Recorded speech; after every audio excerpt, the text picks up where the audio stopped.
Dewi dari Jakarta dan Pulau Runi yang terlupakan.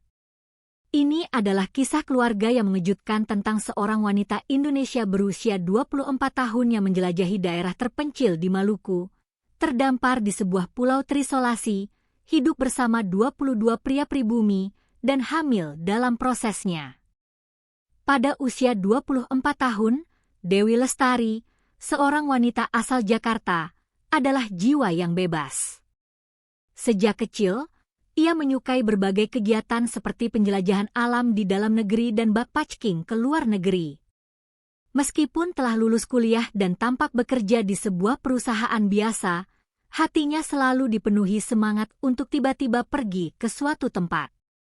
Suatu hari, ia terpikat oleh sebuah gugusan pulau terpencil di wilayah Maluku yang ia ketahui melalui YouTube. Meskipun bukan tujuan wisata populer seperti Bali, Lombok, atau Gili Trawangan, dikatakan bahwa di gugusan pulau-pulau kecil ini, tradisi masih hidup dan alam liar yang indah masih terhampar tak tersentuh. Tanpa ragu, ia mengajukan cuti tak berbayar, menarik uang tabungannya, dan membeli tiket pesawat. Keluarga dan teman-temannya khawatir, berkata, tidak banyak informasi tentang tempat itu. Jika tidak hati-hati, bisa berbahaya.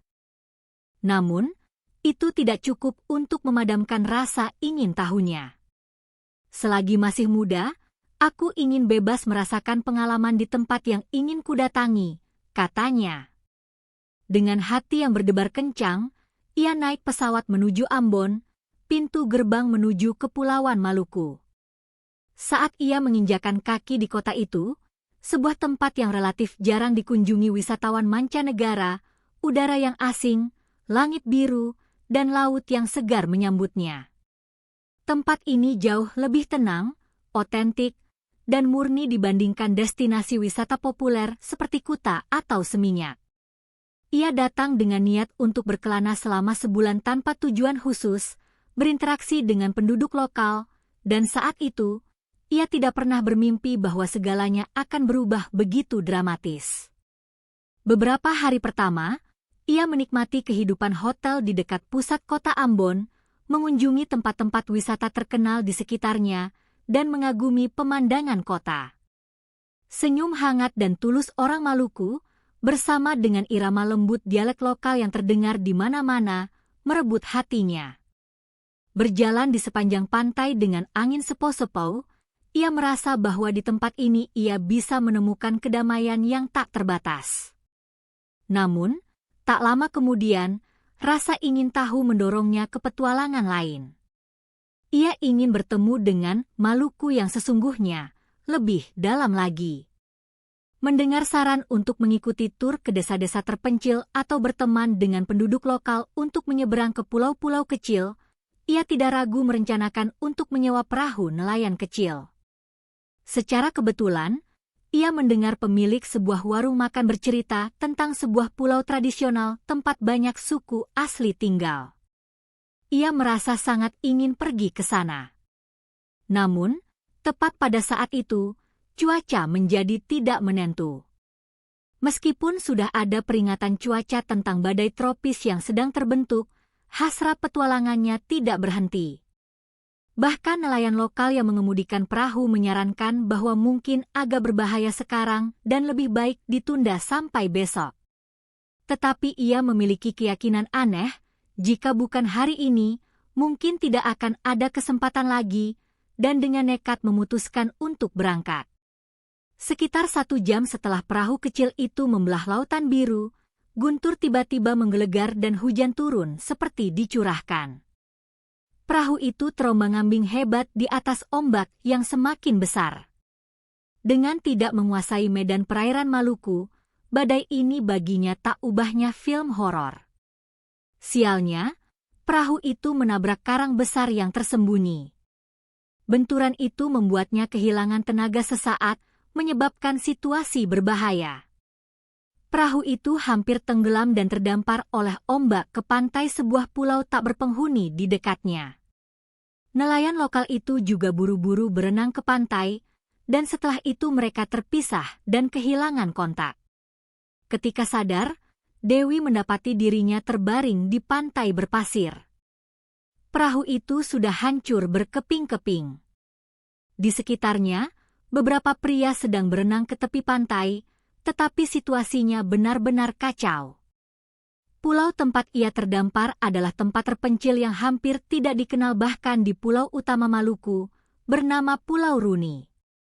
Bahkan penduduk pulau-pulau tetangga terkenal jarang datang ke sini, dan diketahui ada sebuah desa suku asli tradisional yang hidup dengan kontak minimal dengan peradaban luar.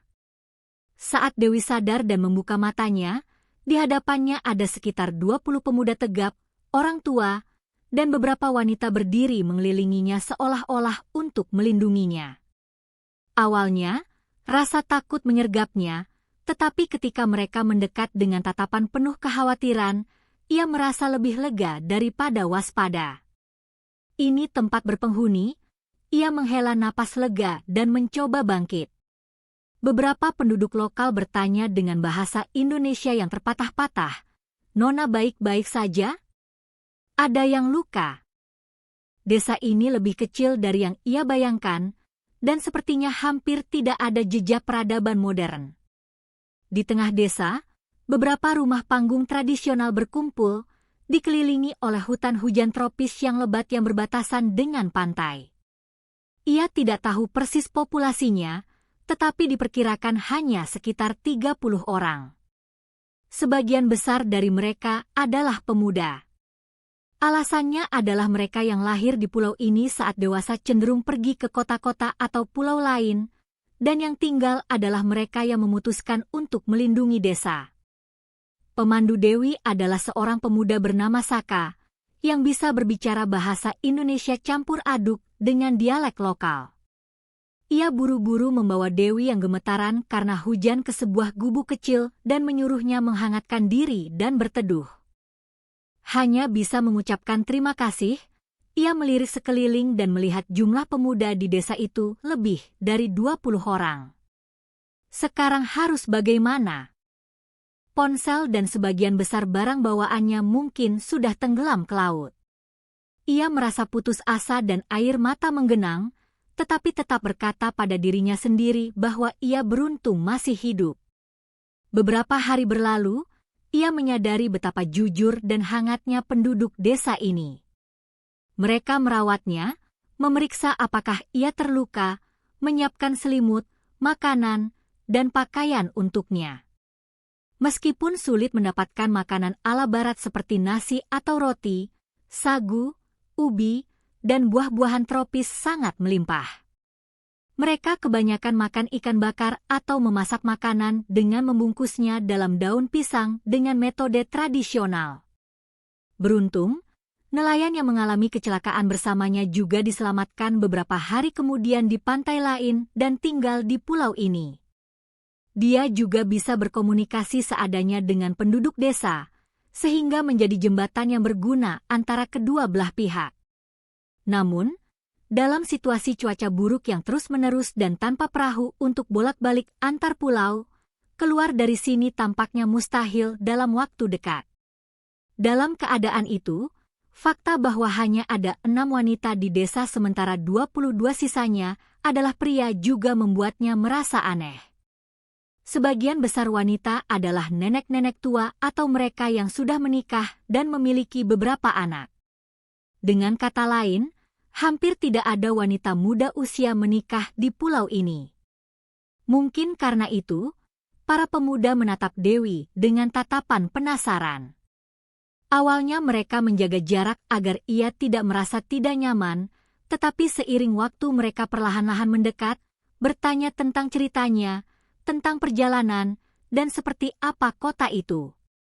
Awalnya ia waspada, tetapi sebagian besar dari mereka ramah. Jika perlu, mereka membuatkan kursi dari dahan pohon untuknya atau mencarikan air kelapa muda untuk diminum. Ketika bersama, mereka menari tarian adat atau berkumpul di bawah langit malam untuk mendengarkan legenda yang diwariskan oleh nenek moyang. Meskipun bahasanya asing, melalui ekspresi dan gerak tubuh, ia merasakan kehangatan yang akrab. Namun, kedamaian ini hanya sementara. Desa ini memiliki tradisi lama. Orang luar yang datang akan dianggap sebagai tamu dan harus mematuhi aturan komunitas untuk jangka waktu tertentu. Terutama karena harus berbagi sumber daya pulau yang terbatas, pendatang baru harus berkontribusi dengan tenaga kerja. Setelah pulih, Dewi mulai membantu para pemuda desa bekerja di kebun atau menangkap ikan. Awalnya sangat berat, tetapi karena ini menyangkut kelangsungan hidup, ia berusaha sekuat tenaga. Beruntung, ia memiliki stamina yang baik dan kemampuan gerak yang tidak buruk. Tak lama kemudian, ia menjadi seorang pembantu yang cukup baik, dan dalam proses berkeringat bersama, ia menjadi lebih dekat dengan semua orang. Namun di antara para pria di sini, ada satu yang sangat menonjol, Saka. Dia adalah pria jangkung berusia sekitar 25 tahun, dengan tubuh bagai patung, dan penduduk desa menaruh harapan besar padanya sebagai seorang pemimpin. Ayahnya adalah kepala suku pulau ini, tetapi meninggal karena sakit belum lama ini. Sejak itu, Saka secara alami mengambil peran sebagai kepala suku muda. Pertama kali bertemu, Dewi terkejut dengan kedewasaan yang terpancar darinya. Tidak seperti pemuda lain yang menatapnya dengan rasa ingin tahu, ia menjaga jarak tertentu, mengamati, dan menunjukkan perhatian. Ketika ia tersesat di hutan, Sakalah yang datang mencarinya. Saat makan, ia duduk di sebelahnya untuk menjelaskan makanan, membantunya agar tidak merasa tersisih. Waktu berlalu, perasaan cemas bagaimana jika aku tidak pernah bisa meninggalkan tempat ini, dan perasaan nyaman yang bercampur rasa ingin tahu, mungkin hidup di tempat purba seperti ini tidak terlalu buruk, mulai berbaur di dalam dirinya. Penduduk pulau, meskipun sederhana, terikat oleh perasaan yang kuat, dan keindahan alam liarnya sangat mempesona. Meskipun tidak ada kenyamanan kota, setiap pagi berjalan-jalan di pantai, mendengar kicau burung, dan di malam hari duduk di bawah langit penuh bintang berbincang dengan semua orang, Dewi merasa ia benar-benar hidup. Pada saat yang sama, perasaannya terhadap Saka perlahan berubah. Awalnya ia hanya seorang penduduk lokal yang baik hati, tetapi ketika mereka duduk bersama di dekat api unggun untuk melawan dingin atau ketika ia diam-diam melindunginya di hutan berbahaya untuk memetik buah, perasaan itu tumbuh. Suatu malam, ketika pulau itu kembali diguncang badai dahsyat, ia keluar dan hampir terhempas angin. Saka dengan mempertaruhkan nyawanya berlari dan memeluknya erat, menahannya dari terjatuh. Saat Saka memegang tangannya, secara ajaib mereka berhasil menghindari angin dan kembali ke gubuk. Jantung Dewi berdebar kencang. Apakah ini perasaan yang melampaui rasa terima kasih? Malam itu, Dewi tidak bisa tidur, merenungkan dirinya sendiri sebagai seseorang yang tersesat di jalan yang asing. Beberapa hari kemudian, sebuah festival besar diadakan di desa. Dikatakan bahwa pada waktu tertentu setiap tahun, penduduk pulau akan menari dan bernyanyi sepanjang malam untuk memohon kesuburan dari langit dan laut. Festival berlangsung di pantai, berpadu dengan bunga-bunga cerah dan angin sepau-sepau yang penuh semangat, tak kalah meriah dari acara besar manapun di kota. Sehari sebelum festival, Dewi bergabung dengan kelompok wanita, mengenakan kain tenun tradisional dan kalung dari daun kelapa. Ia menyelipkan bunga kamboja merah di rambutnya. Meskipun orang asing, para wanita menganggapnya seperti teman lama, dengan gembira berkata, "Ini gaya tradisional Maluku, cocok sekali denganmu." Ketika malam tiba, semua orang berkumpul di sekitar api unggun besar. Suara tifa dan alat musik tradisional bergema, tarian pun dimulai. Para pemuda bergoyang mengikuti irama yang kuat, sementara para wanita merespons dengan tarian yang anggun dan ritmis. Saat itu, Saka mendekat dan mengulurkan tangannya ke arah Dewi. Tanpa kata, tetapi seolah-olah hati mereka telah berkomunikasi. Mungkin karena itu, Ketika keduanya menari berdampingan di dekat api unggun, mata mereka bertemu penuh pesona. Orang-orang di sekitar tampaknya menyadarinya, dan pada saat itu, sorak-sorai setengah menggoda setengah memberi selamat terdengar. Malu-malu dengan wajah memerah, ia bertanya-tanya, perasaan apa ini? Aku hanya seorang turis yang tidak tahu kapan akan kembali. Tetapi hatinya selangkah demi selangkah semakin dekat dengan Saka. Setelah festival, Saka menawari untuk mengajaknya berkeliling pulau, ingin menunjukkan lebih banyak tempat. Dewi, yang masih belum sepenuhnya mengenal medan pantai atau jalur gunung, merasa tertarik. Keduanya berangkat pagi-pagi, menjelajahi seluruh pulau. Mereka mendaki tebing pantai untuk memandangi lautan yang megah, pergi ke air terjun di kedalaman hutan, dan bersama-sama merendam kaki di bawah air yang sejuk. Waktu yang dihabiskan bersama, berkeringat, tertawa, dan berjalan hari itu terasa begitu nyaman seperti teman lama, dan juga penuh pesona seperti sepasang kekasih. Saka tampak pendiam, tetapi senyum yang sesekali muncul di bibirnya sangat hangat. Ketika matahari siang yang terik mulai condong, keduanya duduk di pantai memandangi matahari terbenam. Saat itu, sebuah pelukan alami terjadi di antara mereka. Tetapi pada saat yang sama, kekhawatiran praktis melintas di benak Dewi. Pasti suatu hari nanti akan ada kontak dengan pulau utama atau dunia luar untuk penyelamatan. Dan saat itu, aku harus kembali. Aku masih punya kehidupan di Jakarta. Kegelisahan ini membebani sudut hatinya. Apakah benar terburu-buru jatuh cinta ketika belum saling memahami budaya atau negara masing-masing?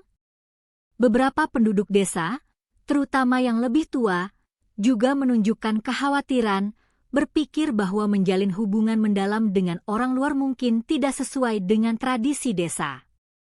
Namun, kaum muda di pulau itu memandang keduanya dengan tatapan penuh semangat. Jika Dewi menjadi istri Saka, mungkin angin baru akan bertiup ke desa. Bisik-bisik penuh harapan seperti itu dipertukarkan.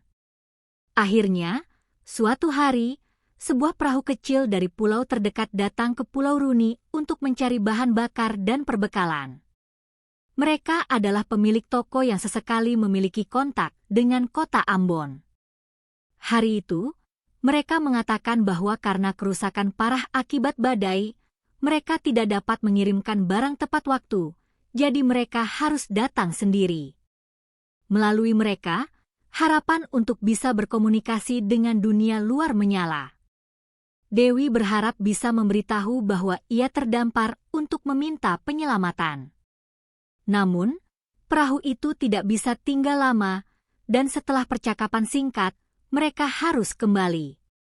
Situasinya lebih rumit dari yang diperkirakan, dan karena kondisi laut yang tidak baik akibat badai, sulit untuk segera mengatur penyelamatan skala besar.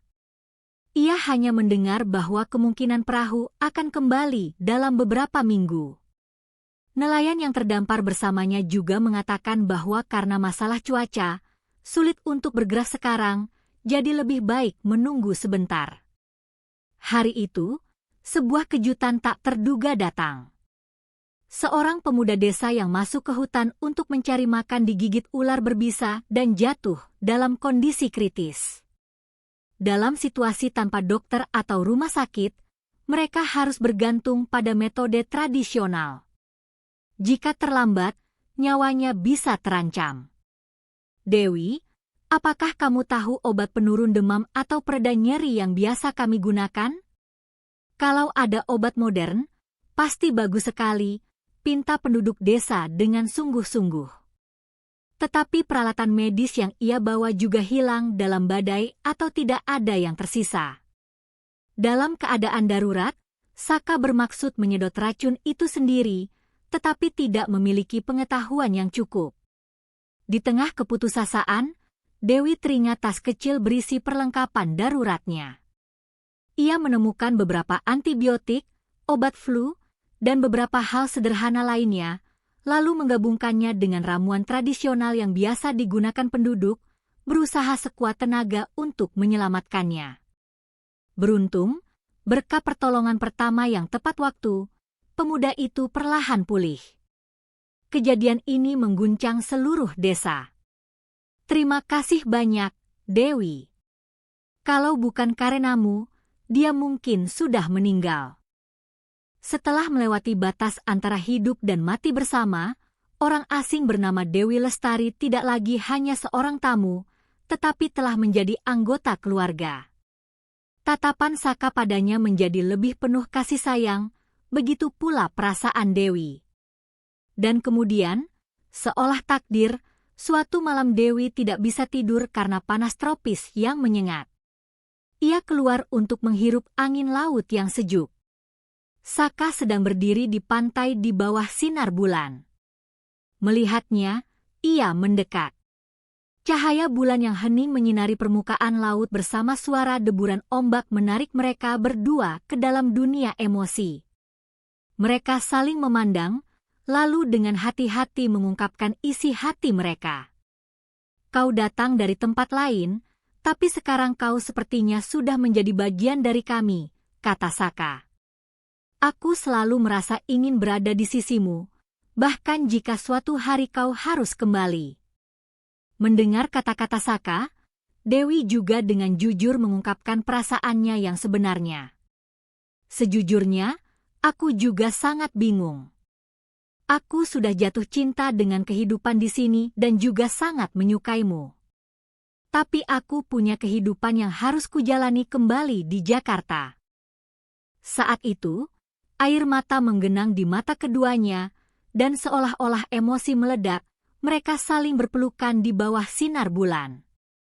Hati mereka dipenuhi kehangatan yang dirasakan dari satu sama lain, seolah-olah mereka adalah orang yang baru pertama kali bertemu, sekaligus orang yang tidak pernah ingin kehilangan. Mereka merasakan daya tarik yang kuat. Meskipun belum selesai mengungkapkan isi hati, pelukan ini seolah menggantikan segalanya.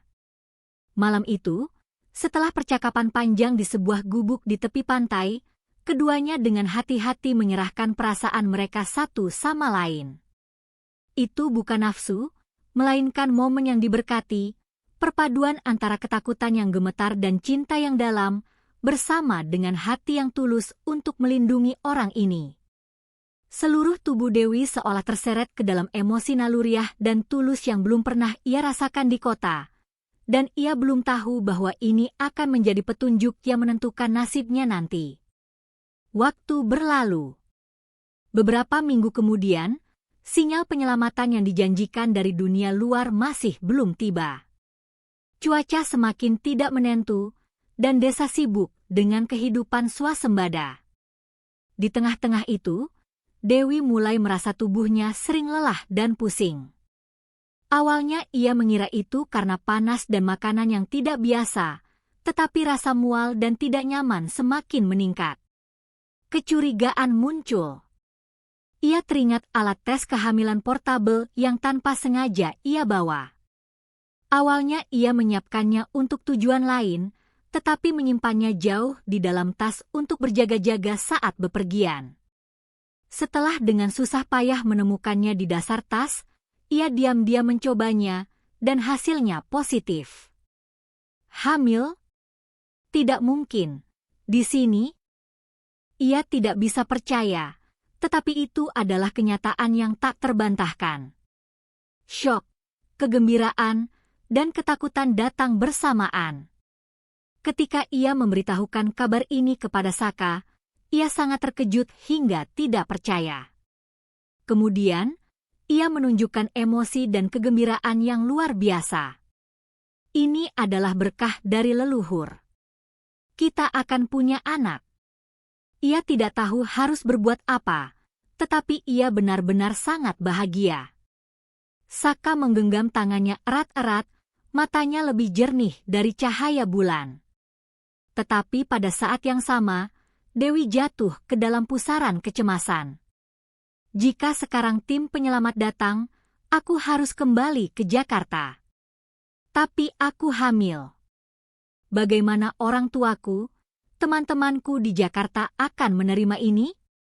Haruskah aku terus tinggal di sini?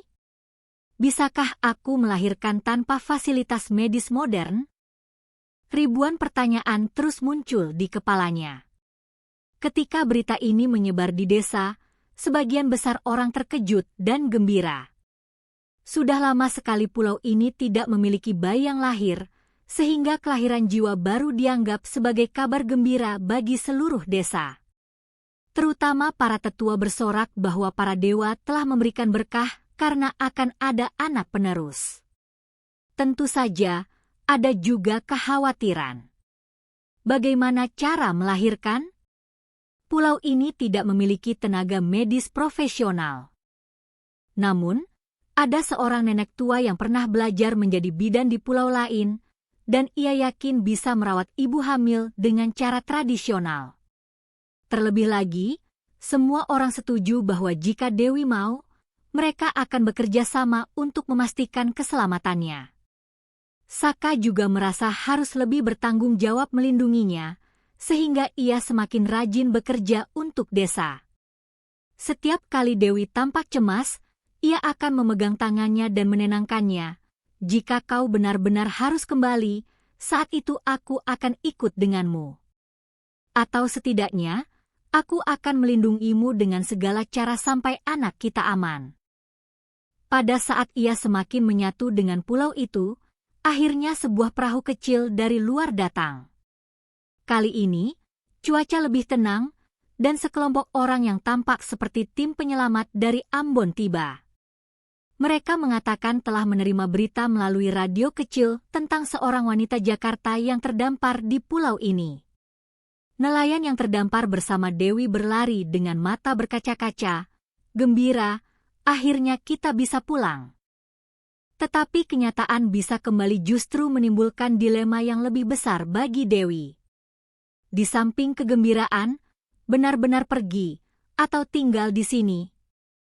Perahu akan segera berangkat, dan jika ia melewatkan kesempatan ini, tidak tahu kapan lagi akan ada perahu penyelamat atau transportasi lain. Ekspresi wajah penduduk pulau, terutama Saka, sangat kompleks. Lakukanlah apa yang kau inginkan. Aku tidak bisa memaksamu untuk tinggal. Tapi jika kau pergi, bagaimana dengan anak kita dan kau? Bagi Saka, pilihan ini juga sangat kejam. Saka mengatakan bahwa Dewi bisa kembali ke kota untuk melahirkan dengan aman, dan jika mau, bisa kembali lagi nanti. Penduduk lain juga menyarankannya untuk melahirkan di rumah sakit modern lalu kembali. Saat keputusan tiba, ia berdiri di pantai dengan langkah berat, menatap perahu kecil itu. Begitu banyak kenangan melintas, tetapi suara yang lebih keras di benaknya adalah panggilan hati yang membara. Kehidupan seperti apa yang benar-benar kuinginkan dan ingin kuberikan pada anakku? Aku telah menemukan ikatan baru, keluarga baru di sini, dan mereka telah memberikan segalanya untukku. Akhirnya, tepat sebelum perahu berangkat, ia meletakkan tasnya. Saya akan tinggal di sini. Hanya satu kalimat itu membuat mata Saka berkaca-kaca, sementara tim penyelamat dan nelayan temannya tidak bisa tidak terkejut. Tetapi suaranya tidak bergetar sama sekali. Kembali ke Jakarta, aku akan merindukan orang tua dan teman-temanku. Tapi pada saat yang sama, aku merasa sekarang aku harus berada di sisi ayah dari anakku. Aku akan hidup dengan bijaksana agar tidak menyesali keputusan ini.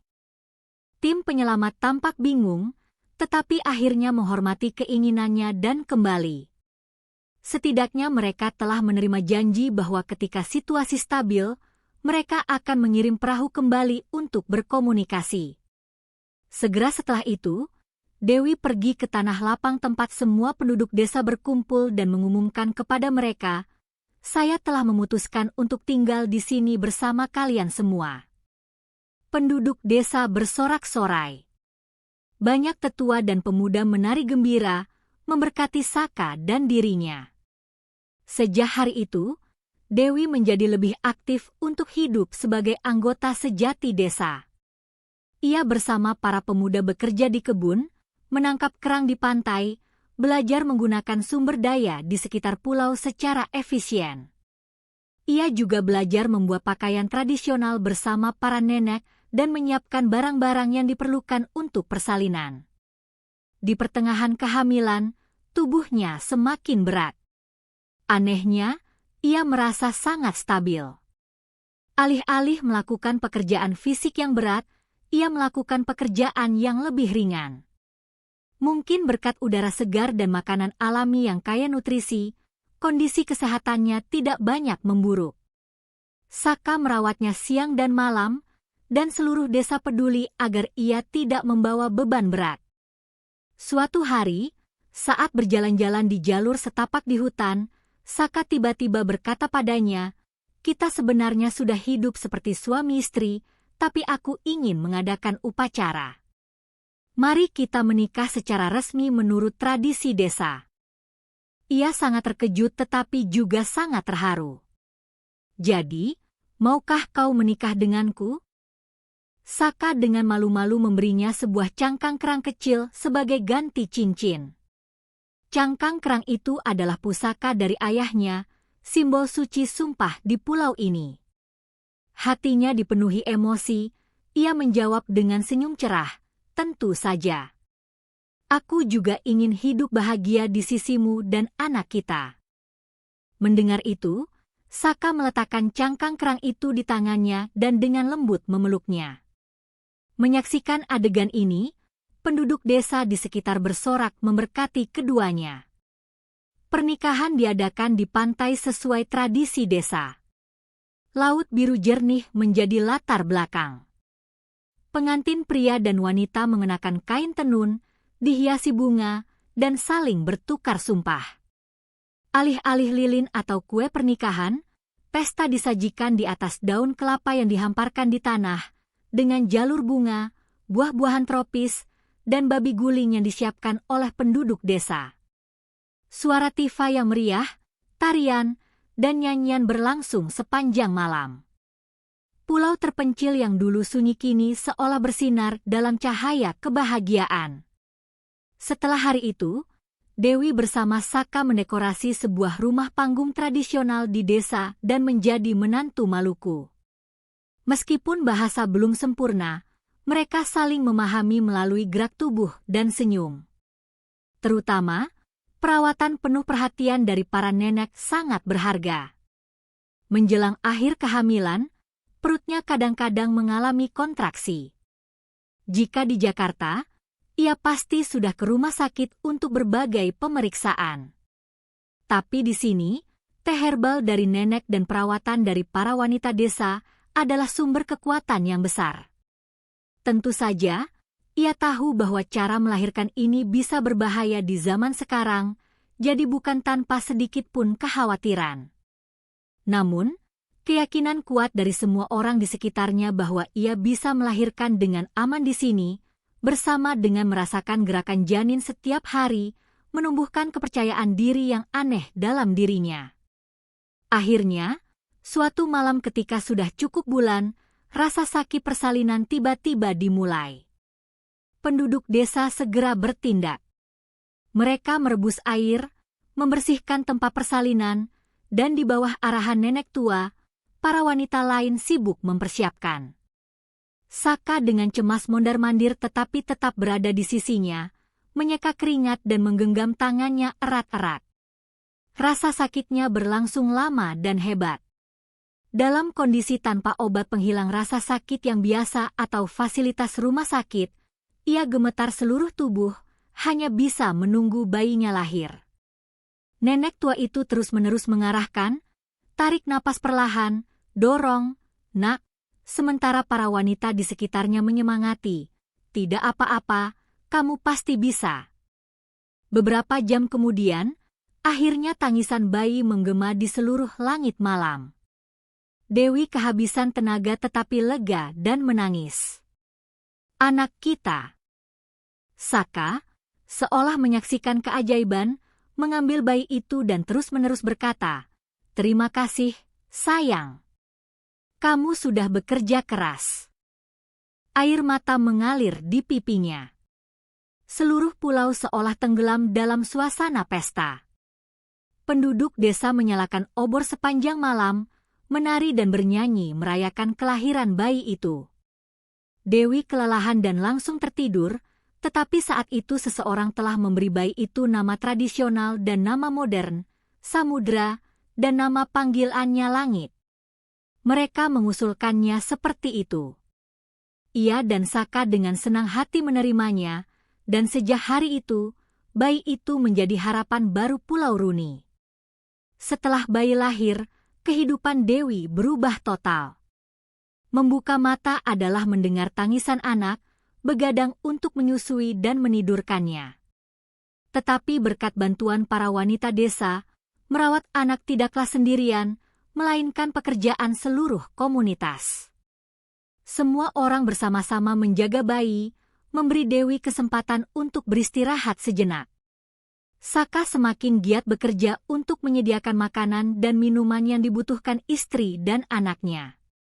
Jika perlu, ia bahkan pergi ke pulau luar untuk berdagang, menukar barang atau obat-obatan. Setiap kali bayinya tersenyum, Dewi diam-diam berterima kasih atas keputusannya untuk tinggal. Selama waktu itu, komunikasi dengan dunia luar berlangsung jarang. Sesekali saat musim laut tenang, perahu kecil dari pulau lain mampir, dan setiap kali itu terjadi, Dewi mengirimkan kabar kepada keluarganya di Jakarta atau menulis surat singkat. Orang tuanya awalnya syok berat, tetapi lambat laun mereka memutuskan untuk menghormati keinginan putrinya. Asalkan kamu bahagia dan hidup dengan baik, itu sudah cukup. Hanya saja, suatu hari nanti, bawalah cucu kami berkunjung, kata mereka. Begitulah, beberapa bulan, beberapa tahun berlalu. Dewi sepenuhnya menjadi menantu Maluku, ibu dari Pulau Runi. Anak itu tumbuh sehat dengan mata berbinar, dan penduduk desa seolah menitipkan mimpi dan harapan mereka pada anak itu. Pulau terpencil ini tidak lagi asing. Di sini ada cinta, ada generasi baru. Suatu hari yang cerah, Dewi berjalan-jalan di pantai, mengenang masa lalu. Ia teringat dirinya saat hari-hari petualangan, mengajukan cuti dari kantor dan berangkat sendirian. Rasa takut saat terhanyut badai dan terdampar di pulau terpencil, hari-hari kebingungan di antara orang-orang dengan budaya dan bahasa yang sama sekali berbeda. Dan sekarang, ia telah menikah dengan seorang pria pribumi Maluku, bahkan melahirkan dan membesarkan seorang anak. Sungguh tak terbayangkan hidup bisa berubah seperti ini. Ia berdiri di pasir putih dan tersenyum. Tepat pada saat itu, Saka datang mendekat sambil menggendong anak mereka, tersenyum cerah dan bertanya, "Hari ini aku ke kebun. Kamu mau ikut?" Ia tersenyum dan menjawab, "Tentu saja. Dimanapun keluarga kita berada, disitulah rumah." Sekarang ia berpikir, suatu hari nanti anak ini besar, mungkin ia akan pergi ke Jakarta atau negara lain. Dan mungkin ia akan memahami jalan yang telah ditinggalkan ibunya, atau akan menemukan jalannya sendiri. Tapi yang pasti, momen saat ini sangat berharga. Keluarga dan cinta yang ditemukan di tanah asing, melampaui batas dan budaya. Hidup selalu tak terduga, tetapi justru dalam ketidakpastian itulah manusia menemukan kebahagiaan yang paling kuat. Dan jika pengalamannya di sini dapat tersampaikan kepada orang lain, membawa pesan bahwa terkadang dalam hidup diperlukan keberanian untuk melakukan petualangan yang tak terduga, itu saja sudah memiliki makna besar. Di Pulau Runi, masih ada 22 pemuda tegap yang tinggal, dan sebagian besar dari mereka kini sudah berkeluarga. Semua orang masih dengan akrab menerima wanita Jakarta yang dulu dikenal sebagai Dewi sebagai seorang tetangga. Dan sesekali, ketika bisa naik perahu, ia pergi ke pulau lain, bersentuhan dengan peradaban, mengirim dan menerima surat, mencari obat-obatan yang dibutuhkan. Lalu ketika kembali ke pulau, ia bersama suaminya, Saka, membesarkan anak mereka, sesekali mengajar bahasa Indonesia atau bahasa Inggris sederhana kepada anak-anak di desa. Dunia ini sangat luas, dan kalian bisa pergi kemana saja. Kata-kata dari seseorang yang pernah menjadi orang asing itu kini diterima sebagai pesan dari seorang anggota keluarga. Kehidupan di Pulau Rooney terus berlanjut. Terkadang ada hari-hari sulit, bencana tak terduga, tetapi solidaritas keluarga dan penduduk desa selalu menjadi kunci untuk melewatinya. Keterisolasian tidak lagi menjadi keputusasaan, melainkan menjadi cara lain untuk melindungi diri dan menjadi sandaran yang kokoh bagi semua orang untuk saling bergantung. Mungkin kisah ini adalah proses seorang wanita muda menemukan kehidupan sejatinya melalui petualangan dan cinta yang kuat, sekaligus kisah tentang peradaban asing yang menyatu menciptakan keluarga baru, memelihara hati yang hangat dan harapan yang mungkin benar-benar terjadi di suatu tempat di dunia ini. Bertahun-tahun kemudian, Dewi dan Saka, berdasarkan kepercayaan dan cinta satu sama lain, telah membangun fondasi keluarga yang kokoh. Pulau Rooney yang terpencil tetap mempertahankan keindahan alamnya yang liar, tetapi dalam angin perubahan yang diciptakan oleh keluarga Dewi dan penduduk desa, kehidupan menjadi semakin hangat. Dewi telah meninggalkan masa muda petualangannya dan rasa sakit karena terdampar. Kini ia adalah seorang ibu yang lebih dewasa. Setiap pagi bangun dan melihat langit dan samudra, kedua anaknya tertawa riang saat bangun, ia merasa bahagia. Kedua anak itu tumbuh dengan belajar dari alam dan budaya tradisional pulau, menyerap kearifan para tetua desa, mempelajari setiap lagu dan tarian rakyat, serta bahasa lokal. Tawa dan vitalitas anak-anak yang menyebar ke seluruh desa tidak hanya menjadi kegembiraan keluarga mereka, tetapi juga menjadi api harapan bagi penduduk lain di pulau itu. Saka bukan hanya kekasih Dewi, tetapi juga seorang ayah, seorang pria dewasa yang merawat anak-anaknya dengan lebih bertanggung jawab. Setiap pagi buta, ia pergi ke kebun menanam sayuran, pergi melaut menangkap ikan, membawa pula makanan berlimpah untuk keluarga dan tetangga. Sosoknya menjadi teladan bagi penduduk desa. Para pemuda desa menghormatinya dan belajar nilai-nilai berharga kehidupan darinya. Simbol cangkang kerang yang diwariskan dari leluhur kini tidak hanya sekadar tanda janji, tetapi juga bermakna persatuan abadi keluarga dan komunitas.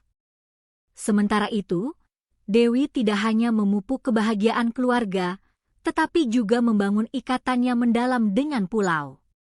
Dalam festival tradisional tahunan, cerita-cerita hangat dan berita modern dari Jakarta yang ia ceritakan berpadu dengan budaya penduduk desa, menciptakan perpaduan budaya yang baru. Dewi menceritakan dongeng dan lagu-lagu Indonesia kepada anak-anak desa, sambil belajar cerita tradisional lokal dari para tetua, mempraktikkan keharmonisan antara dua budaya. Berkat itu, kunjungan seseorang dari luar tidak lagi menjadi hal yang aneh, sebaliknya menjadi kesempatan bagi budaya yang berbeda untuk saling memperkaya. Pada suatu hari musim semi yang berangin sepau-sepau, keluarga itu mengadakan piknik di sebuah bukit kecil di pinggir pulau. Di bawah sinar matahari yang hangat, Saka menyiapkan keranjang berisi buah-buahan tropis yang dipetiknya sendiri dan makanan laut segar, sementara Dewi membawa masakan Indonesia buatannya sendiri dan sup hangat untuk membuat anak-anaknya tersenyum. Kedua anak itu berlari bebas di padang rumput yang luas, menyanyikan lagu-lagu kecil yang berpadu dengan suara ombak yang terbawa angin dari pantai. Sore itu, keluarga itu bersama seluruh penduduk desa berkumpul di bukit yang sunyi untuk mengadakan pesta meriah. Pesta ini bukan hanya tempat untuk makan dan bersenang-senang, tetapi juga waktu untuk berbagi rasa hormat dan cinta satu sama lain. Pemandangan pakaian tradisional kuno dan aksesori modern yang menyatu seolah melambangkan keharmonisan antara masa lalu dan masa kini, timur dan barat. Dewi ingin mengabadikan momen ini seperti sebuah foto. Senyum, air mata, dan rasa syukur yang tersembunyi di setiap bingkai mengingatkannya bahwa kehidupan di tanah ini bukan sekadar bertahan hidup, melainkan kebahagiaan sejati. Waktu berlalu, ketika anak-anak semakin besar dan mulai memendam mimpi mereka sendiri, Dewi dan Saka memutuskan untuk membantu anak-anak mereka belajar tradisi pulau sambil bisa memimpikan berbagai kemungkinan di dunia luar. Melalui kerjasama dengan komunitas desa, sebuah sekolah kecil dan perpustakaan dibangun. Program pengajaran bahasa lokal, bahasa Indonesia, dan bahkan bahasa Inggris pun dibuat. Perubahan ini juga membawa tantangan dan peluang baru bagi penduduk desa, dan keluarga Dewi memberikan kontribusi besar bagi perkembangan komunitas lokal. Saat-saat bersama anak-anak pergi ke laut untuk menangkap ikan, Saka bersama Dewi dan penduduk desa menyanyikan lagu-lagu syukur untuk mengakhiri hari. Di tengah pemandangan itu, ia mengukir dalam-dalam makna kehidupan yang telah ia ciptakan. Kebun dan laut untuk masa depan anak-anak adalah hasil dari dedikasi dan cinta Saka, dan hasil itu telah memperkaya seluruh desa. Waktu terus berjalan, desa di pulau terpencil itu perlahan-lahan beradaptasi dengan gelombang modernisasi. Perubahan yang dimulai dari teladan keluarga Dewi dan Saka telah menyebar ke desa-desa tetangga, dan penduduk desa secara bertahap menerima pengetahuan dan teknik baru melalui interaksi dengan dunia luar. Di balai desa, pertemuan rutin dan program pendidikan diselenggarakan, dan kisah setiap keluarga menambah harapan dan keberanian satu sama lain. Suatu hari, sebuah proyek pembangunan kecil yang didukung oleh pemerintah tiba di pulau itu. Proyek ini bertujuan untuk meningkatkan kualitas hidup penduduk, termasuk berbagai langkah perbaikan seperti pembangunan jalan, pengembangan komunikasi, dan fasilitas kesehatan. Keluarga Dewi tentu saja juga mendapat manfaat, dan ini membawa makna perubahan baru yang menyenangkan bagi keluarga dan komunitas. Berkat fasilitas kesehatan modern, risiko selama kehamilan dan persalinan menurun drastis. Lingkungan bagi anak-anak kecil untuk tumbuh sehat telah tercipta. Laptop dan tablet baru yang dibawa sangat membantu pembelajaran anak-anak di sekolah, dan bahkan para lansia di desa dapat mengakses berita yang lebih beragam dari dunia luar melaluinya. Dewi merasa telah dapat secara langsung mewujudkan mimpi dan harapan yang ingin ia berikan kepada anak-anaknya dan merasa sangat bangga menyaksikan pertumbuhan setiap anggota keluarganya. Saka tetap tekun bekerja di kebun, membawa hasil laut dari lautan, bekerja dalam diam sebagai tulang punggung keluarga. Dewi menghabiskan waktunya merawat kesehatan dan kebahagiaan seluruh keluarga, memasak sendiri, dan merawat kebunnya. Dalam semua perubahan itu, yang paling menonjol adalah cinta keluarga. Dewi dan Saka, berdasarkan kepercayaan dan pemahamannya mendalam, saling menghormati pendapat, bersama-sama merencanakan masa depan, dan terus hidup. Anak-anak, meneladani orang tua mereka, secara alami belajar semangat tanggung jawab dan kesadaran komunitas. Penduduk desa juga merasakan kehidupan mereka semakin kaya saat menyaksikan keluarga-keluarga bekerja sama untuk kebahagiaan bersama. Arus waktu kembali mengalir tanpa suara, tetapi jalan yang telah dilalui keluarga Dewi telah menjadi kisah harapan yang bersinar bahkan di tengah kesulitan terbesar. Pada suatu sore, di halaman tempat seluruh keluarga berkumpul, Dewi menggandeng tangan anak-anaknya dan menari tarian tradisional bersama. Saka berdiri di samping, tersenyum memandangi pemandangan keluarga dan penduduk desa yang menyatu. Mereka merasakan secara mendalam bahwa mereka saling percaya sepenuhnya, telah menjadi satu keluarga sejati yang tak terpisahkan, satu komunitas yang utuh. Dewi mengenang dirinya yang dulu sendirian di pulau terpencil dan menyadari bahwa justru cobaan hari itu yang menciptakan keluarga hangat hari ini. Hidupnya, yang dimulai dari pilihan yang tampaknya kebetulan, kini telah berubah menjadi kisah indah yang ditenun oleh cinta, pengorbanan, dan kekuatan komunitas. Pemandangan anak-anak yang tumbuh besar memendam mimpi masa depan bukan hanya pencapaian pribadi, tetapi juga janji akan hari esok yang cerah yang dibangun bersama oleh seluruh desa dan keluarga. Desa itu secara bertahap berhasil menjaga tradisi dan identitasnya sendiri, bahkan dalam proses interaksi dengan dunia luar. Perubahan yang diciptakan keluarga Dewi tidak hanya membawa kebahagiaan bagi satu keluarga, tetapi juga menyebarkan simpati dan emosi yang mendalam ke seluruh komunitas lokal. Di meja makan malam tempat berbagai generasi berkumpul, percakapan hangat tak henti-hentinya terdengar, saling menyemangati kehidupan dan berbagi mimpi untuk masa depan. Sementara itu, anak-anak belajar menghormati keragaman dunia melalui pelajaran di sekolah dan cerita rakyat yang diceritakan oleh para tetua desa. Sejak kecil, mereka belajar tentang akar mereka sekaligus tentang dunia baru yang harus mereka impikan. Dewi dan Saka hidup dengan tekad untuk mewariskan sepenuhnya budaya baru yang diciptakan bersama oleh keluarga dan tetangga di pulau kecil ini kepada generasi berikutnya. Dalam pemandangan matahari terbenam, seluruh keluarga berkumpul, saling menggenggam tangan erat, dan berbagi harapan untuk masa depan.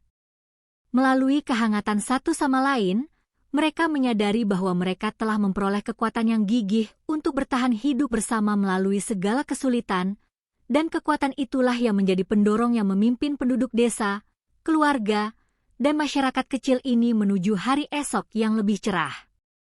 Akhirnya, Dewi menatap langit malam dan berbisik pelan, "Semua momen yang telah kita lalui bersama telah menciptakan kita hari ini. Dan di masa depan, kita akan terus menerangi dunia ini dengan cinta dan keyakinan ini." Dalam suaranya, tidak ada lagi rasa sakit dan cobaan masa lalu, melainkan rasa syukur dan kegembiraan saat ini, bersama dengan harapan cerah akan masa depan yang akan datang. Saka meletakkan tangannya di bahu Dewi dan menjawab, "Keluarga kecil kita telah bersama-sama menciptakan keajaiban besar. Pulau ini dan kita semua sekarang adalah satu keluarga." Hanya dengan satu kalimat itu, senyum hangat merekah di wajah keluarga dan semua penduduk desa, dan tempat itu dipenuhi dengan keyakinan dan cinta tanpa batas satu sama lain. Dan begitulah, keluarga kecil yang berpusat pada Dewi dan Saka akan terus saling melindungi tanpa berubah, menulis sebuah legenda cinta yang tak ada duanya di dunia. Kisah mereka, seperti cahaya yang tak pernah pudar seiring waktu, akan selamanya tersimpan dalam sejarah pulau ini dan di hati penduduknya. Dengan demikian, keluarga Dewi dan Saka telah mengatasi banyak kesulitan, melukis masa depan baru dalam cinta dan kepercayaan yang mendalam satu sama lain, bersama dengan solidaritas hangat dari komunitas. Setiap kali kesulitan masa lalu menghalangi mereka semakin memupuk keyakinan yang kokoh dan cinta keluarga yang lebih kuat, dan itu menjadi warisan berharga yang diturunkan kepada generasi mendatang. Cinta mereka yang dimulai di pulau kecil ini, bahkan pada saat ini, masih menyebarkan kehangatan seperti sinar matahari ke seluruh desa. Di masa depan, jejak mereka akan menyatu dengan kisah penduduk desa, menambah keberanian dan harapan bagi semua yang berjuang dengan kesulitan. Begitulah, Dewi dan keluarganya, yang dibangun dari cinta mereka, di bawah sinar matahari masa depan, semakin erat menggenggam tangan dengan keyakinan yang teguh dan hati yang hangat, melangkah menuju hari esok. Kisah mereka akan selamanya hidup di hati desa kecil ini dan menyebar ke seluruh dunia, menjadi sebuah legenda kebahagiaan yang membawa keharuan abadi bagi banyak orang.